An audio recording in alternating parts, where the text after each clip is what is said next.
This is the SFX80 passenger coach sound capsule from Train Tech. This is the main capsule.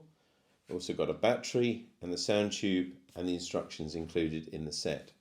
On the capsule itself, you've got a speaker on the top, battery holder underneath, the electronics are in between the two.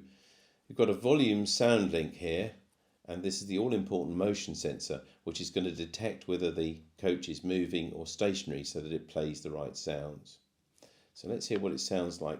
To clip the battery in, you just clip it underneath the gold contact first. Now we're going to fit the sound tube because that adds a lot of volume and richness to the sound as well. Now I've been moving it there. I'm going to stop it by putting it on the table because of course this one plays more sounds when it's stationary than when it's moving.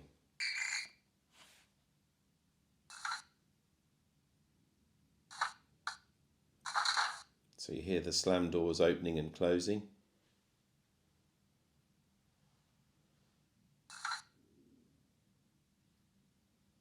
Now, unlike all of the other sound capsules, this one hardly makes any noise when it moves, but when it starts to move, you hear a guard's whistle, the occasional squeal of wheels, but other than that, while it's moving around your layout, you won't hear anything from it at all, just like the real coach. But when it stops,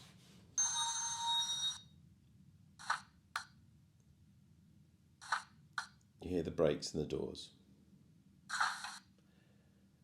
Now I mentioned volume earlier on, and you can increase the volume by removing this little volume link.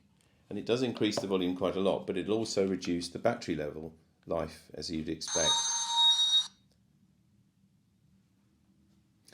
So as terms of fitting it in something, this is a Hornby coach, and quite honestly the hardest part about using something like this is normally just removing the body. I've undone the 4 clips underneath. You've got the main coach top, you've got the seats in the bottom as well. So you could mount the sound capsule there. You may have to remove part of a compartment depending on what type of coach it is. And while you've got it apart, it's a great excuse to fit some lighting as well. This is a Train Tech coach light strip. Again, works on a similar principle to the sound, where you just clip a battery in. It detects that it's moving. And then with a little bit of blue tack, you could seal that in the roof so you can add lighting to your coach at the same time. That's the logical place for it. Don't forget to make holes in the bottom of your coach for the sound to come out, or possibly you could use the compartment at the end as an exit for the sound.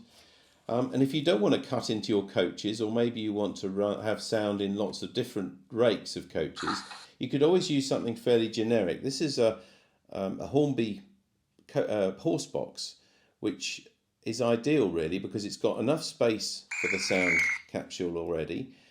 It's got a couple of windows, and I took the glass out of here, and of course just putting the roof down and you've really got something that's finished. So if I just put that down there, you can see. Anyway, let's see what this looks like on a layout.